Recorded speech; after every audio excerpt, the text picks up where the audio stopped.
Je m'appelle Pascal Jocou, j'exploite une ferme sur le village de Briscousse dans la banlieue de Bayonne avec deux productions. Une production de bovins viande en race blonde d'Aquitaine et une production de légumes de maraîchage en plein champ.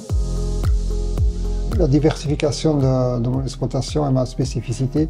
Je commercialise à 90% de ma production en vente directe par différents canaux, dont le principal canal est un magasin de producteurs qui nous permet d'écouler toute notre marchandise avec un principe de dépôt-vente.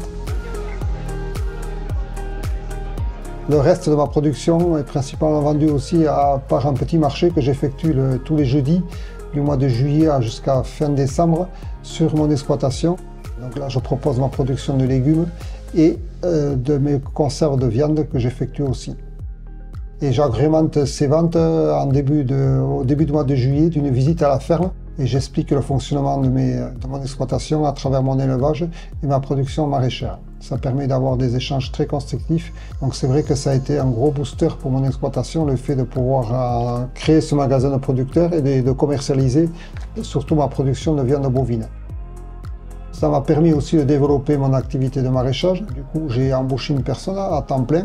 Voilà, donc ça fait que sur ma structure aujourd'hui, j'ai un apprenti et une salariée.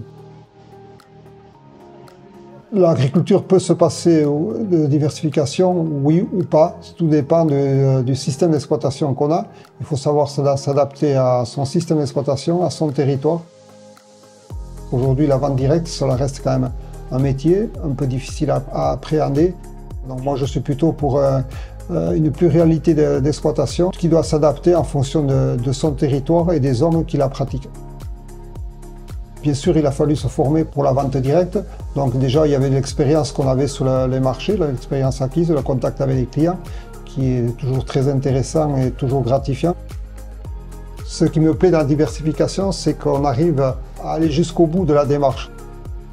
On est tous à vouloir produire un produit de qualité. D'aller à la rencontre des clients et de proposer ce produit de qualité, ça nous permet, bien sûr, il y a le côté rémunérateur, mais il y a le côté gratifiant. Quand le consommateur reconnaît votre produit, c'est toujours quelque chose qui nous fait honneur et ça nous permet de nous conforter dans nos métiers et dans nos convictions.